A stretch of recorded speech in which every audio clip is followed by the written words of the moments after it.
지상을 벗어나 보다 높은 곳에 오르려 했던 고대인들의 열망은 바벨탑의 신화를 만들어냈다. 그로부터 수십 세기 건축 기술의 발전과 함께 탄생한 마천루들은 신화를 현실로 재현시켰고 세계 최고층을 향한 인류의 도전은 끊임없이 새로운 기록을 창조해왔다. 그리고 20세기가 미국의 시대임을 상징하듯 세계 최고층 빌딩의 기록은 미국이 독점해왔다. 영화 킹콩의 무대이기도 했던 미국의 엠파이어 스테이트 빌딩. 43년 뒤 그 기록을 깨뜨린 건 역시 미국의 시어즈 타워였다. 그러나 거기까지였다. 1996년 완공된 말레이시아의 페트로나스 타워가 새로운 세계 최고층으로 등극했다. 새로운 세계 기록의 수립에는 한국 기술자들의 땀과 눈물이 있었다. 1994년부터 3년간 3천여 명이 투입된 대공사. 쌍둥이 타워 중 하나는 한국의 삼성건설이, 또 하나는 일본 업체가 맡아 시공했다. 1996년 3월 마지막 공정인 첨탑이 올려지기 시작했다. 그리고 마침내 65m 높이의 첨탑이 그 위용을 드러낸 순간 현장에선 환호가 터져나왔다. 한 달이나 먼저 공사를 시작한 일본보다 일주일 앞선 기록. 그야말로 기적 같은 순간이었다. 갑자기 옆 사람 얼굴을 보니까 동료가 반갑게 웃으시더라고요. 눈물이 평생에 눈물 몇 번 안 흘렸는데 눈물이 있죠. 드디어 우리가 이걸 해냈구나. 그래서 뭐 가슴 뿌듯하고 그런 거죠. 지금도 뭐 말레이시아만 가면 아주 막 고향에 온 것 같고. 1996년에 열린 상냥식. 당시 수상이었던 마하티르 총리가 직접 행사를 주관할 만큼 성대히 치러졌다. We think that Korean quality is still very good, and they have been building a lot of projects all over the world, and they have done very well. 452m의 세계 최고층 페트로나스 타워. 이 새로운 신화가 쓰여지기까지는 그 높이를 능가하는 한국 기술자들의 의지와 열정이 있었다.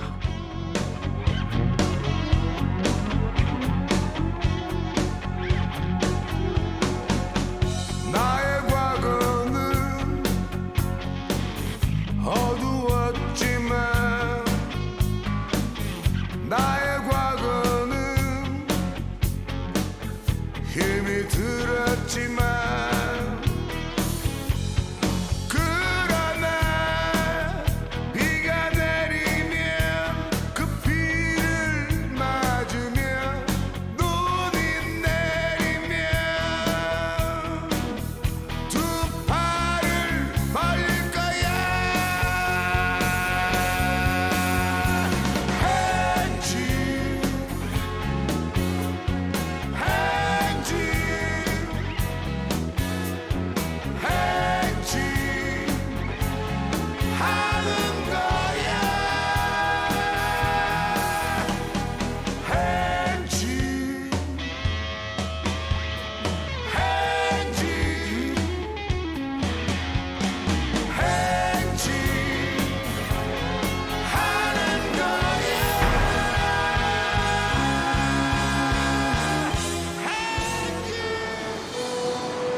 높이 452m의 쌍둥이 타워로 구성된 페트로나스 타워는 사방 20km 밖에서도 그 모습이 보일 정도로 거대한 건물이다.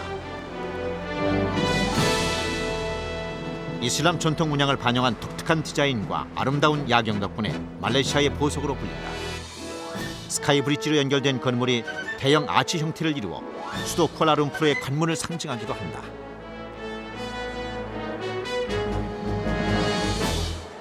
연면적 6만 5천 평. 국영 석유 기업 페트로나스의 사옥인 건물 내부엔 6개 층에 걸쳐 백화점과 극장, 콘서트홀 등 각종 편의시설이 들어서 있다.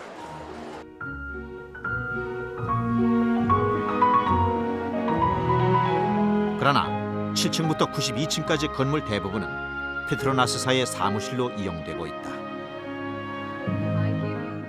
완공 이전부터 세계적 관심을 끌었던 페트로나스 타워는 헐리우드 영화의 배경이 될 정도로 유명세를 톡톡히 치르고 있다.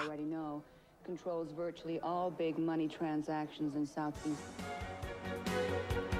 특히 41층과 42층에 설치돼 두 건물을 잇는 스카이브리지는 세계적인 관광 명소로 자리 잡았다. 길이 58m, 폭 4m의 복층 구조. 177m 높이에서 쿠알라룸푸르 시내 전역을 한눈에 볼 수 있어 인기가 높지만 매일 선착순 1,500명만이 이곳을 관람할 수 있다.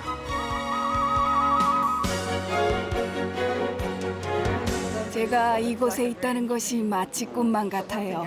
제가 이곳에 올 수 있으리라고는 상상도 하지 못했거든요. 정말 멋진 곳이에요. 이 빌딩은 현대 건축과 과학 그리고 예술이 빚은 정말 멋진 작품입니다. 말레이시아는 물론 세계적인 명소가 된 페트로나스 타워 프로젝트가 시작된 것은 12년 전. 당시 말레이시아 정부는 2020년 선진국 진입을 목표로 비전 2020이라는 국가개발 계획을 추진하고 있었다. 경마장으로 사용되던 20만 평의 부지에 대규모 상업 중심지를 조성하는 쿠알라룸푸르 시티센터, 이른바 KLCC 프로젝트도 이 비전 2020의 일환이었다.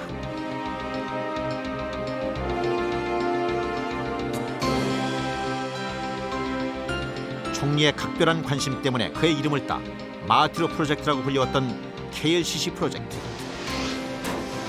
그 핵심이 바로 페트로나스 타워의 건설이었다.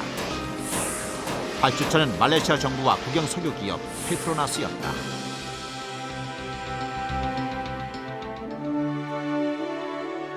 건물의 설계는 뉴욕의 월드금융센터를 설계한 세계적인 건축가 시저 펠리가 맡았다.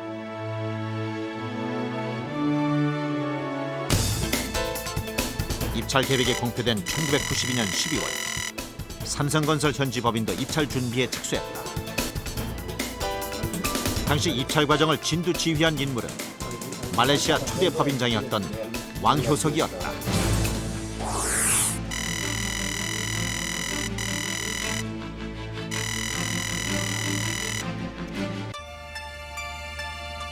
다른 국내 업체들에 비해 뒤늦게 해외 건설 시장에 뛰어든 삼성. 국내 최고의 기업 중 하나였지만 건설 분야에서는 아직 큰 실적을 거두지 못하고 있었다. 입찰에 참여하기 위해서는 철근 콘크리트 형태로 50층 이상의 건물을 완공한 실적이 있어야 했다. 그러나 당시 삼성이 지은 최고층 건물은 남대문의 25층짜리 삼성생명 4호기 전부였다. 삼성건설은 즉시 조건에 맞는 파트너를 물색하기 시작했고, 수소문 끝에 영국의 가먼사와 손을 잡기로 한다. 가먼은 초고층 건물 시공 경험이 풍부한 관록 있는 업체였다. 그러나 자격심사 서류 제출을 닷새 앞두고 믿기지 않는 소식이 전해진다. 가먼사가 갑자기 불참을 통보해온 것이다. 페트로나스 타워 입찰에 참여한 가먼의 대주주 회사가 빠지라는 압력을 넣었기 때문이었다. 비즈니스적인 측면에서 보면 도의적으로 그렇게 할 수 없는 그런 상황인데, 뭐 저쪽에서 그렇게 참여하지 못하겠다 그러니까 저희들로서는 뭐 어쩔 수 없는 상황이었습니다만, 저희들이 만일에 입찰을 못할 사전 자격 그 심사 서류를 제출하지 못한 그런 상황이 벌어졌을 경우에는 저희들이 정말 클레임이라도 그쪽에 제기할 그런 상황이었습니다. 다급해진 삼성건설은 55층의 삼성동 무역센터를 시공한 극동건설과 접촉했다. 그러나 무역센터는 철골 구조물이었다. 철근 콘크리트 건설 실적이라는 자격심사 조건과는 맞지 않았지만 회사의 운을 믿어보기로 했다. 마침내 사전 자격심사 서류를 제출하던 날, 세계 유수의 41개 건설업체가 15개의 조인트 벤처를 이루어 참여했다. 세계 최고층 건물의 입찰인 만큼 준비해온 서류의 양도 꽤 많았다. 그러나 그것은 삼성건설에 비하면 아무것도 아니었다. 왕효석과 입찰팀이 4개월간 준비한 서류는 무려 트럭 한 대 분량에 달했다. 발주처 관계자와 경쟁사들은 놀라움을 금치 못했다.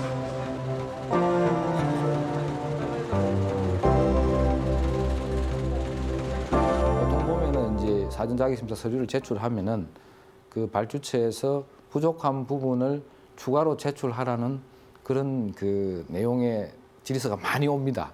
그 이제 협상 과정에서 많이 오는데 저희들은 추가로 제출한 서류는 거의 없었습니다.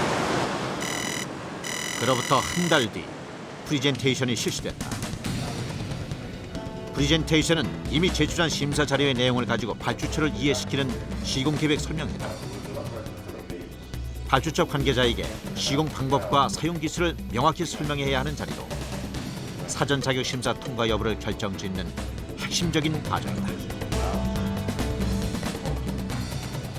참여업체 모두 경쟁사보다 조금이라도 높은 점수를 받기 위해 안간힘을 쓰고 있었다.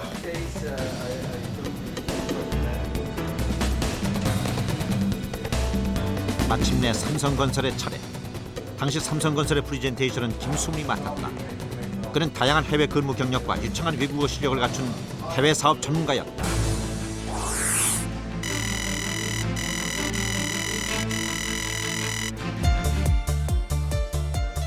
삼성의 프리젠테이션이 시작되자 발주처 관계자들은 놀라움을 금치 못했다. 당시로서는 드물게 최첨단 그래픽을 활용한 방대하고 치밀한 자료. 거기에 유창한 영어 솜씨로 진행된 김수문의 설명은 발주처 관계자들을 또 한 번 압도했다. 여러 가지 영상 처리라든가 이런 걸 상당히 잘했어요, 한마디로. 그러다 보니까 모든 그 자료라든가 소위 말해서 제시하는 그런 능력, 그다음 표현하는 능력, 그런 게 오히려 선진사들은 자기네 시공 능력이라든가 자기네 명성을 믿고서 그런데 좀 사실은 소홀합니다. 근데 그런 점에서 우리는 상당히 깊이 들어갔기 때문에 그런 데서 좀 점수를 좀 후하게 탔지. 치밀한 준비와 계획 덕분에 삼성은 사전 자격 심사를 통과한다. 일본 기업 3개를 포함 총 6개 기업이 자격 심사를 통과했다. 이제 남은 것은 발주처의 결정뿐. 왕효석은 말레이시아의 한 사찰을 찾아 성공을 기원했다. 당시 그의 머릿속엔 공사를 수주해야겠다는 일념뿐이었다. 그 당시에 어느 정도 집념이 강했다 하는 것은 이제 지나고 나서 지금 와서 생각하는 것도 되겠습니다만은 제가 제 일생에서 가장 열심히 그리고 제 시간을 할애해서 노력한 그런 그 시간이 요 말레이시아 페트로나스 타워를 수주한 그 당시였다고 생각합니다. 1993년 11월 삼성건설은 6개 입찰사 중 1위의 성적으로 프로젝트 수주에 성공한다. 쌍둥이 타워 중 1개는 2위인 일본에 낙찰됐다. 몇 달간의 밤샘 작업과 노력이 만들어낸 값진 성과였다. 정말 하나 해냈다 하는 그런 생각이 굉장히 기뻤고 또 근데 나중에 혼자서 지난 사전 자격 심사 때부터 해서 입찰 단계까지 온 한 6개월 넘는 기간 동안에 이제 일들이 주마등처럼 흘러가면서 굉장히 이제 혼자서 눈물을 좀 흘린 경우가 있습니다.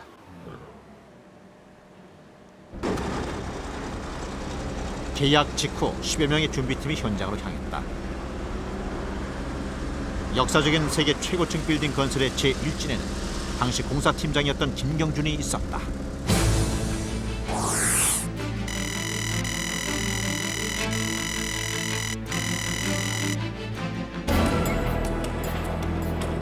일본보다 35일 늦게 공사를 시작한 삼성건설.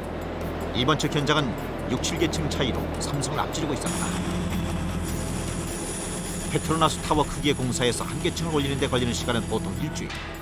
그러나 정상적인 스케줄로는 일본을 따라잡기는커녕 27개월의 짧은 공기를 맞추기도 힘들었다.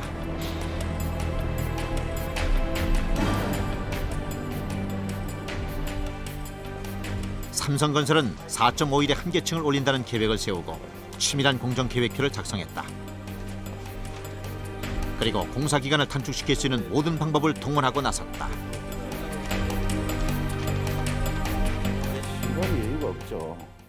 시간이 바로 공사를 해야 되기 때문에 그래서 시간 여유가 없이 바로 실전에 들어가면서 그냥 군대로 말하면 막사 짓고 총 쏘고 뭐 물품 보급해주고 뭐 이게 한 그 전쟁터에서 다 일어나는 거예요 그냥. 그러나 단지 빨리 짓는 것만이 능사는 아니었다. 빠른 진행과 함께 최고의 품질을 보장해야만 했다. 부실공사의 가능성은 한치도 허락되지 않았다. 4.5일 안에 한다는 얘기는 그러면 다른 거를 다 버리고 가도 된다는 얘기는 아니에요. 발주처에서 요구하는 기술적인 문제점, 기준에 맞아야 돼요.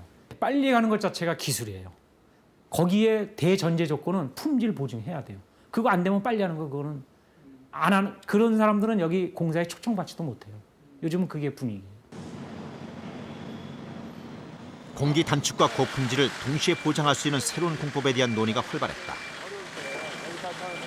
셀프 클라이밍 폼 공법을 도입한 것도 그 때문이었다. 당시 신공법의 책임자는 공사과장 김재호였다.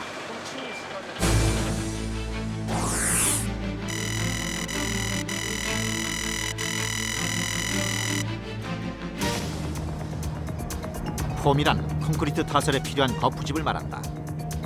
기존에는 이 폼을 타워 크레인으로 들어올려 장착하는 방식을 써왔다. 매 층마다 폼을 해체하고 장착해야 하기 때문에 소요 시간이 만만치 않다. 게다가 현장의 타워 크레인은 단 2대뿐. 각종 자재와 장비가 모두 이 크레인을 통해 이동한다. 폼의 해체와 장착에 타워 크레인이 이용된다면 그만큼 다른 작업의 진행은 중단된다.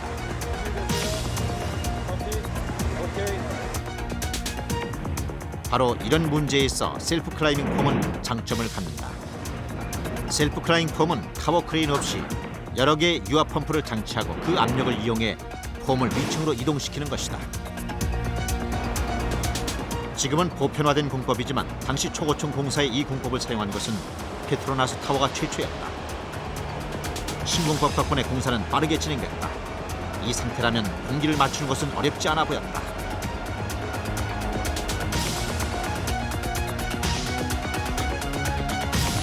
그러나 건물의 10층쯤 올라갔을 무렵 예기치 못한 사고가 발생했다. 한쪽 면의 폼이 지지대에서 떨어져 나간 것이다.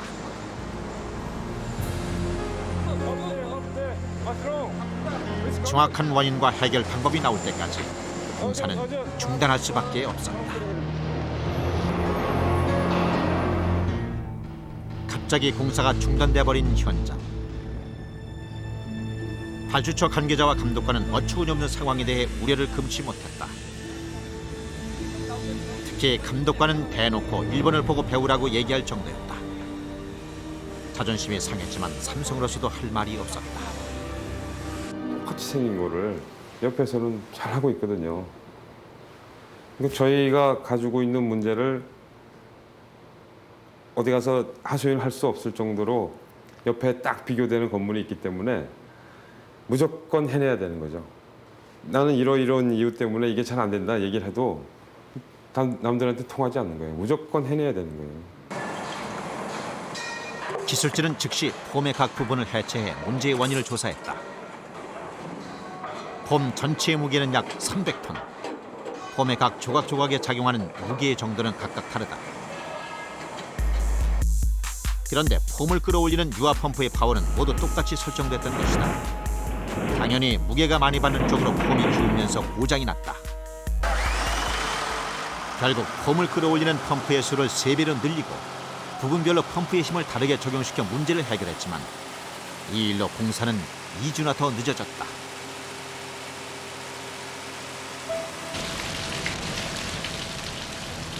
현장 기술자들을 힘들게 한 것은 기술적인 문제점만이 아니었다. 전형적인 열대우림 기후로 하루 2시간씩 스콜이 내리는 말레이시아. 시공 과정 내내 악천후와의 싸움이 계속된다.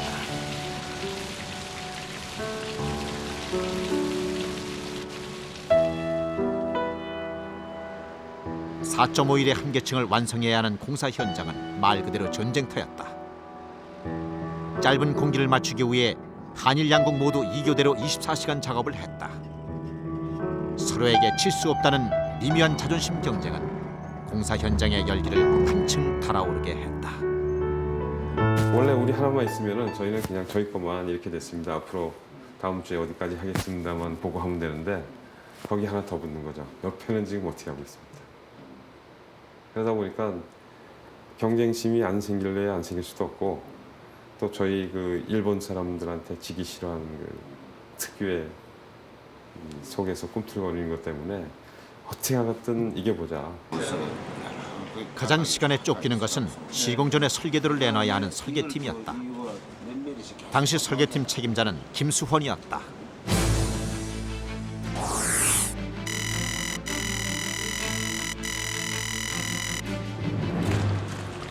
그러던 어느 날 밤 김수헌은 공사가 중단됐다는 소식을 듣고 달려나간다. 세부 설계 변경에 대한 감리업체의 승인이 나지 않아 현장 감독관이 공사 중지를 명령했다는 것이다. 비상사태야. 우리가 TV를 만드는데 앞에 선공정이 안 돼 있으면 후회는 할 수가 없다 이거죠. 응? 그거 똑같습니다 이게. 사이클 공정이 한 바퀴 돌려면 수많은 어떤 그 액션들이 일어나는데 거기에 뭐 사람도 돼 있고 그게 다 빵꾸 나면은 이게 전부 다 돈으로서 크레임이 들어온다 이거죠. 구두로만 승인을 받아놓은 것이 화근이었다. 감리업체를 찾아가 급히 승인을 요청했지만 변경된 사항을 통보받은 적도 없고 감독관이 자리에 없어 처리해줄 수 없다는 대답뿐이었다. 감독관은 집도 비운 채 종적을 감춘 상태. 시간이 없었다. 김수환은 쿠알라룸푸르 시내의 술집들을 샅샅이 뒤지기 시작했다. 한강백사장에서 판을 찾는 격이었지만 달리 뾰족한 수가 없었다. 그렇게 돌아다니길 몇 시간.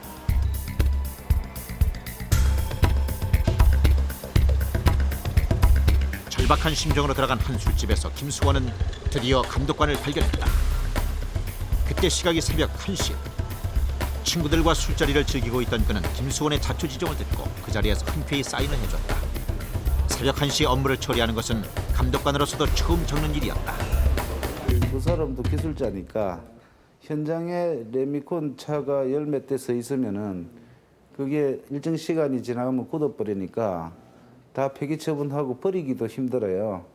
그런 모든 상황을 아니까 사실 우리가 일하는 모습이 자기 볼 때는 좋아 보이겠죠. 철근 콘크리트 구조의 페트로나스 타워. 건물의 내구성을 좌우하는 것은 콘크리트의 강도다. 타워의 총 중량은 무려 27만 톤. 직경 2.4m의 기둥 16개가 이 무게를 지탱해야 한다. 기둥 하나가 17,000톤의 무게를 지탱하는 셈이다. 이 어마어마한 무게를 견뎌내기 위해 고안된 것이 바로 고강도 콘크리트다. 발주처에서는 800강도의 고강도 콘크리트 사용을 주문했다. 일반적으로 당시 아파트에 사용되는 콘크리트가 250강도였다. 800강도란 1제곱센티미터, 즉 주사위 한 면 크기의 콘크리트가 성인 남자 12명 정도의 무게인 800kg을 견뎌낼 수 있는 강도다. 그러나 당시만 해도 800강도의 콘크리트는 세계적으로도 사용한 경우가 드물었고 국내에는 제조법에 대한 기준조차 없었다. 삼성건설에서 고강도 콘크리트 제조 책임을 맡은 것은 기술공무과장 정삼룡이었다.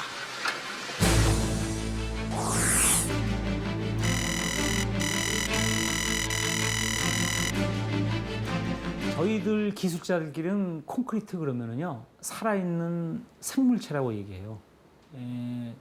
너무너무 다루기가 힘들어요. 우리 남자들끼리 얘기하면은 애인이라고 그래야 됩니까? 여자 마음, 뭐 갈대 마음 같다고 그러는데 이 콘크리트가 꼭 그래요. 되게 낯가려요. 예? 날씨 타죠, 재료 타죠, 얘 돈도 가려요, 시간도 가리고 사람도 가려요. 누가 얘를 작업하느냐에 따라서도 달라져요. 물과 모래, 시멘트 등 성분 비율을 달리한 수천 개의 샘플이 연구실에 쌓여갔다. 하루 600kg의 시멘트를 써가며 실패를 거듭하기를 2달. 마침내 성공적인 배합 비율이 산출됐다. 그러나 그것은 이완의 성공이었다. 실험 시안이 현장에서 실제 기둥과 똑같은 형태로 만들어봐야 실용성을 판단할 수 있기 때문이다. 실제 기둥과 똑같은 직경 2.4m의 원형 틀이 준비됐다. 그리고 실험실에서 보내온 배합 비율대로 만들어진 콘크리트가 부어졌다.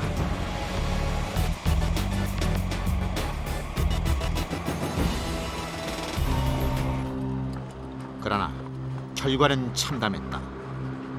완성된 콘크리트엔 여기저기 균열이 나 있었다. 콘크리트 양생 과정에서 발생한 수하열 때문이었다.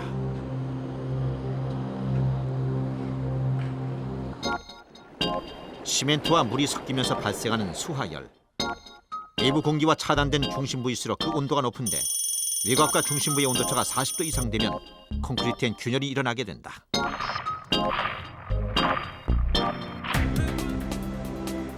기술진들은 콘크리트의 재료 배합비를 바꿔가며 트위스트를 시도했으나 실패는 계속됐다. 기술진은 다른 방법을 써보기로 했다. 콘크리트의 물성을 인위적으로 바꿔주는 혼화제를 써보기로 한 것이다. 수하열을 낮춰주는 플라이 애쉬와 강도를 높여주는 실리카 피움이 함께 투입됐다.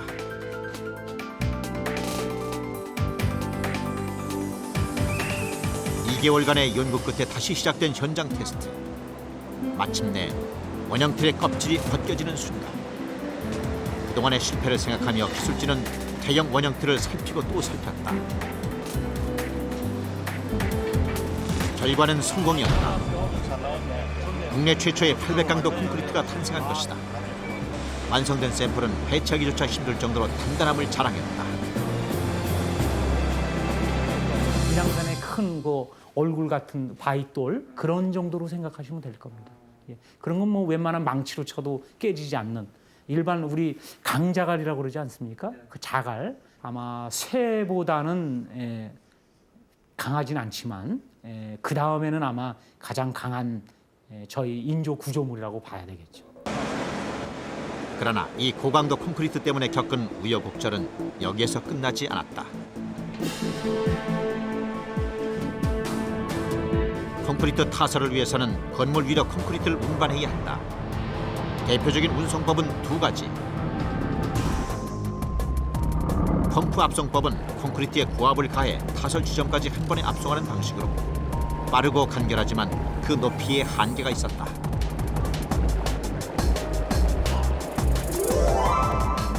한편 윈치 운송법은 중간층까지 콘크리트를 담은 통을 윈치로 올린 뒤 다시 펌프를 이용해 타설 지점까지 압송하는 방식이다. 일본도 사용한 이 방법은 안정적이긴 하지만 번거롭고 시간이 오래 걸렸다. 그러나 일본보다 공사를 늦게 시작해 시간에 쫓기고 있던 삼성으로서는 안정성만을 생각할 여유가 없었다. 독일의 펌프 업체와 접촉한 삼성은 지상에서부터 최상층까지 한 번에 콘크리트를 압송하는 방식을 채택하기로 결정한다.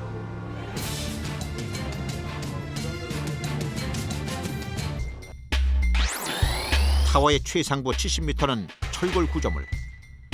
그렇다면 최상부를 뺀 380m 높이까지 파이프를 연결해 콘크리트를 압송해야 한다는 얘기다.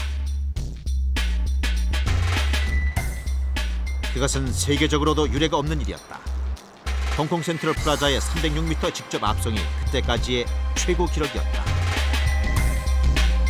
과거에 사용했던 방법을 택하면은 가장 안전한 그런 시도가 되겠지만은 저희들이 봤을 때는 이 콘크리트를 직접 압송하는 방법 자체만이 저희 공정을 맞출 수가 있고 이런 어떤 새로운 모험을 하지 않으면은 어떤 도전에서 승리를 할 수가 없다. 독일에서 들여온 두 대의 최신식 고압 펌프. 이것으로 과연 380m 높이까지 무사히 콘크리트를 쏘아 올릴 수 있을 것인가? 결과는 하늘에 맡기는 수밖에 없었다. 윈치 운송법보다 속도가 월등히 빠른 펌프 압송법으로 공사에는 가속이 붙고 있었다. 일본과의 격차도 점차 좁혀지는 듯했다.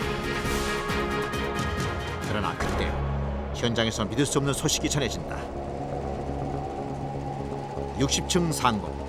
콘크리트 재료의 분리 현상으로 파이프에서는 자갈과 모래 등 입자가 굵은 것들만 쏟아져 나오고 있었다. 파이프 이음새로 수분과 시멘트가 빠져나간 데다 시간 경과에 따라 콘크리트의 물성 변화가 일어난 것이다. 300m의 파이프를 전부 교체해야 하는 상황. 또다시 발목을 잡힌 공사팀은 난감했다. 지난 얘기니까 웃으면서 하는 얘기지 그 당시에는 피를 말리는 일이죠. 그 당시에 난리가 나는 거예요. 그 돈으로 다 때워야 되는 거예요. 몇 억씩 날아가는 일이거든요. 그러면서 그 망신당하는 일이에요. 저희만 혼자 그 감춰지는 일이 아닙니다. 감독관, 옆에 일본 친구들 있죠. 밑에 기술자들, 삼성이라는 이름이 있죠. 참 여러 사람한테 낯뜨거운 일을 하면서 겪는 일이죠. 유동성을 좋게 하려면 물을 더 많이 넣으면 된다. 그러나 그렇게 하면 콘크리트의 강도가 떨어진다. 기술진은 다시 한번 여러 종류의 혼화제를 테스트하면서 최적의 배합 상태를 찾아 나갔다. 2주일 뒤 중단됐던 콘크리트 압송이 재개됐다. 이번에야말로 압송에 성공할 수 있을 것인가. 만약 이번에도 압송에 실패한다면 전체적인 공정의 진행 자체가 회복할 수 없는 타격을 받게 된다. 레미콘 차량에서 콘크리트가 나오기 시작했다. 과정을 지켜보는 삼성 기술자들의 심정은 초조하기만 했다. 그리고 마침내 60층 상공의 호스에서 콘크리트가 시원하게 쏟아져 나왔다. 콘크리트의 물성도 전혀 변질되지 않았다. 몇 날 며칠 밤을 새워가며 기다려온 감격의 순간이었다.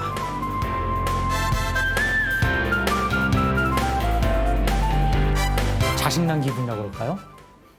아니면 뭐라고 그럴까요? 뭐 제가 요즘 뭐 이런 얘기 해야 될지 모르겠지만 그 변비 되게 심하다가 왜 화장실에서 아주 통쾌한 맛 그런 기분이라고 그럴까요? 저는 거기서 아마 뻥 소리 나는 것 같은데요. 이후 건물이 한 층 한 층 올라가면서 콘크리트 압송 기록도 갱신을 거듭했다. 65층, 70층, 75층, 80층, 그리고 마침내 지상 380m 높이까지. 당시 삼성건설이 세운 380m의 콘크리트 직접 압송 기록은 10년이 지난 지금까지도 깨지지 않는 대기록이다. 프로젝트의 하이라이트였던 스카이브리지 공사. 입찰 1위 업체에 대한 발주처의 배려를 맡게 된 공사지만 시공 과정은 결코 쉽지 않았다. 길이 58m, 폭 4m, 무게 800톤. 세계 건축사상 이만한 중량의 다리를 지상 177m에 설치한 사례는 없었다.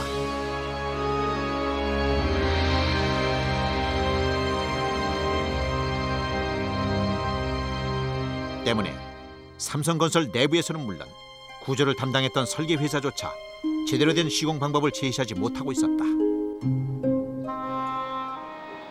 삼성건설은 삼성중공업에 스카이브리지의 설계와 제작을 의뢰했다. 그 과정의 총책임자는 송경진이었다.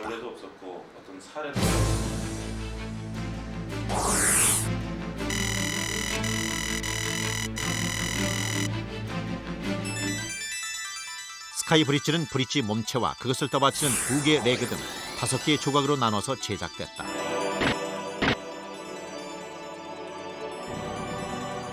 분리된 스카이브리지는 두 타워의 41층과 42층, 177m 상공에 설치될 예정이었다. 문제는 그것을 어떻게 들어 올리느냐였다.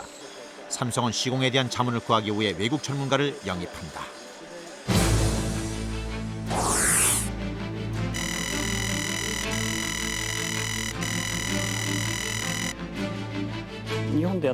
일본에서도 170m 높이까지 올린 사례는 없습니다. 보통 50에서 60m 정도입니다. 따라서 스카이브리지의 177m 높이는 전례 없는 것이죠. 그런데 스카이브리지의 경우 단순히 그 높이나 무게 때문에 어려운 것이 아닙니다.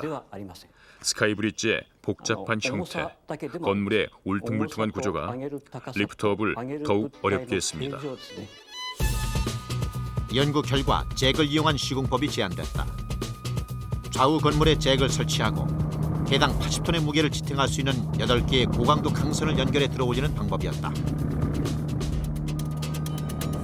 양쪽 타워가 800톤이나 되는 스카이브리지의 무게를 지탱해낼 수 있을지가 문제였지만 이론상으로는 시공 가능하다는 계산이 나왔다.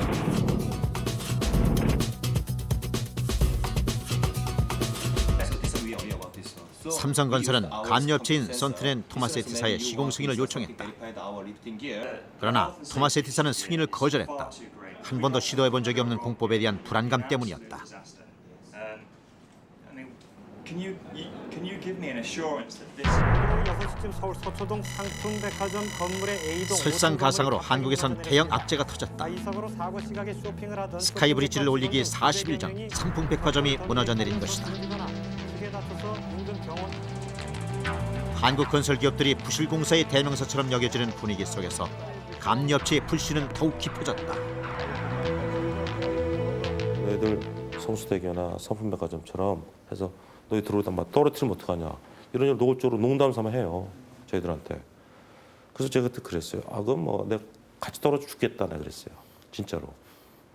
그러니까 거의 도끼도 있었고 하겠다는 마음도 있었지만 그때는 그 도끼가 많았어요. 삼성은 발주처를 직접 설득해보기로 했다. 그러자면 보다 설득력 있는 근거가 필요했다. 마침 삼성기술원에 당시로서는 귀한 슈퍼컴퓨터가 있었다. 슈퍼컴의 각종 데이터를 입력해 스카이브리지 시공 과정을 실제와 똑같이 시뮬레이션을 했다. 삼성은 발주처 관계자에게 이 시뮬레이션을 직접 보여주며 설득 작업을 펼쳤다. 결과는 성공이었다. 첨단의 슈퍼컴이 분석해낸 데이터를 신뢰한 것이다.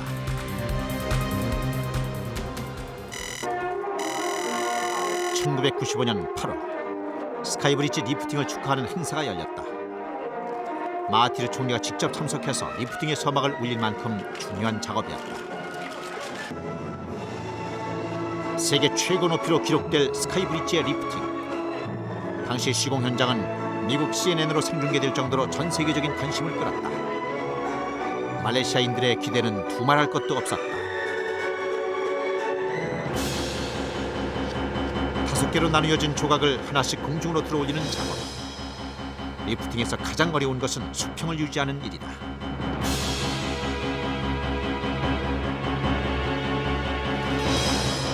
어느 한쪽으로 5mm 정도만 기울어도 작업은 중단된다. 1회에 30cm, 1시간에 10m씩 천천히 올라가는 브릿지. 삼성의 기술진은 24시간 현장을 지키며 초긴장 상태에 돌입했다. 생각을 해보십시오. 이 700톤 되는 그 큰 브릿지가 올라가다가 어느 부분에서 잘못돼서 삐걱하게 기울어지거나 아니면 어느 부분이 떨어지거나, 이거는 단순히 우리 회사의 문제뿐만이 아니고 또 저희들 나라에 대한 기술에 대한 신뢰성에 문제가 발생하기 때문에 아주 그 기간 동안에는 저희들 거의 잠도 못 잤고. 양쪽 타워에 연결되는 브릿지 몸체의 좌우 엔드블럭과 브릿지를 받쳐줄 레그. 가장 무거운 브릿지의 가운데 몸체 순으로 리프팅이 진행됐다. 리프팅만 해도 3일 낮밤이 꼬박 걸렸다.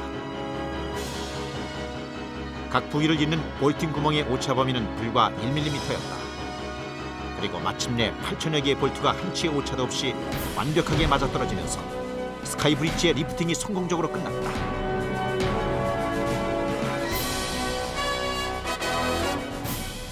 그 누구도 해내지 못한 대기록이 창조된 순간이었다. 볼트 하나를 싹 놓는데 사람이 그좀 탁 들어가더라고요. 그걸 제 망원경으로 봤어요. 아 그때 아무 생각이 안 나더라고요. 정말로. 야 됐나 보다라는 생각이 딱 들면서 참 그동안 참 어려웠던 생각들이 막 주바닥처럼 필름처럼 쫙 이렇게 흘러가더라고요. 세계 건설사의 대기록을 세운 한국 기술진은 공사 막바지를 향해 더욱 치열하게 내달렸다. 유정의 미를 일본에게 양보하고 싶지 않았기 때문이었다. 공사 21개월째인 1995년 12월, 마지막 콘크리트 타설이 예정돼 있던 그날, 현장에 들어서는 삼성 기술진의 심정은 어느 때보다 비장했다. 일본 측이 한국보다 먼저 마지막 타설을 위한 준비 작업을 마쳤기 때문이었다. 일본보다 35일 늦게 시작해 공사기간 내내 뒤져왔던 한국. 최근 3개월간 휴일도 반납하고 밤낮 없이 작업한 끝에 겨우 같은 높이, 같은 상황으로 만들어 놓은 시점이었다. 공사 초반에는 예상치도 못한 기적적인 상황이었다. 88층 그 높이에서 60m 떨어진 상대편 건물을 바라다보고 있으면은 이 말하지 않아도 정말 빨리 끝내야 되겠다 하는 그런 마음이 아마 자연적으로 생겨날 겁니다. 더더군다나 저희들이 늦게 시작을 했고 뭐 60층을 지나서야 저희들이 대등한 관계로 갈 수가 있었기 때문에 특히 마지막 층에 가서는 그런 열의가 그 열망이 더 강했으리라고 봅니다. 오전 10시 드디어 일본 측에서 먼저 콘크리트 타설 작업이 시작됐다. 한국은 아직 시작조차 못한 상태. 현장은 눈코 뜰 새 없이 바쁘게 움직였다. 일본을 따라잡으려면 잠시도 한눈을 팔 틈이 없었다. 점심시간이 지났지만 밥 먹고 일하자는 사람이 한 명도 없을 만큼 오직 작업에만 몰두했다. 작업자가 오히려 더 계속하기를 원했습니다. 그거는 두 개 타워가 밑에서부터 경쟁을 해왔는데 그 1년 가까운 세월을 서로 마주보면서 이렇게 경쟁을 하고 있는데 그 마지막 시점에서 상대편 건물에 지고 싶겠습니까? 그건 기능공이지만은 기능공의 자존심이 있는 거죠. 오후 2시 점심도 걸으면서 준비한 끝에 삼성 쪽에서도 타설을 시작할 수 있었다. 일본보다 4시간이 뒤처졌지만 희망은 있었다. 일본이 타설해야 할 콘크리트 양이 한국보다 많았던 것이다.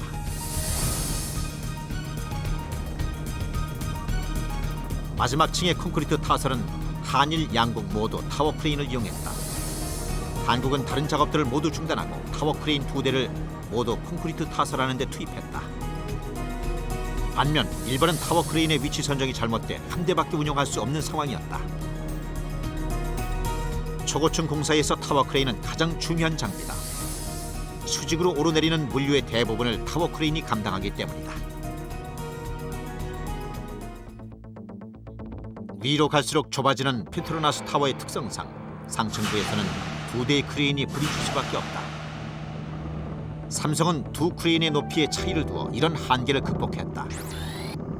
입체적인 자리 배치로 최상층까지 크레인 2대를 모두 가져간 것이다. 이런 식의 발상을 하지 못한 일본은 70층부터 크레인 한 대만으로 작업을 해야 했다.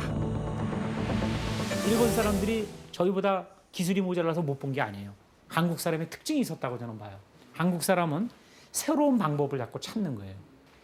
그 어떤 특정 자리에 놓으면 끝까지 올라갈 수 있는데 단지 이 물건을 이렇게 고치면 되겠다는 생각을 갖고 이렇게 고쳐달라고 요구를 한 거예요. 그날 밤 역사적인 마지막 콘크리트 타설을 지켜보기 위해 현장 관계자들이 전원 집합했다. 현장에는 무거운 침묵만이 흘렀다. 그들의 머릿속엔 일본보다 조금이라도 더 빨리 작업을 마쳐야 한다는 생각 하나뿐이었다.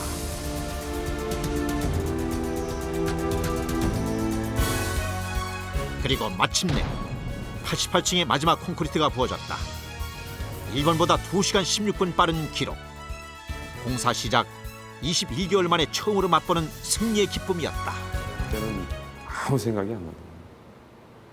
내가 이걸 다 올린 건지 내 일을 끝낸 건지 아니면 내가 지금 어디 와 있는지 아무 생각이 안 나면서 눈물이 평생에 눈물 몇 번 안 흘렸는데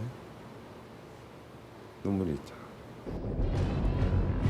1996년 3월 사기충천한 한국 기술진은 내친김에 타워의 최상층을 장식하는 첨탑 공사도 일본보다 일주일 먼저 마무리하는 쾌거를 올린다. 마침내 오랜 승부의 끝이 난 것이다. 높이 65m, 무게 130톤의 첨탑은 페트로나스 타워를 명실상부한 세계 최고층 건물로 만들어주었다.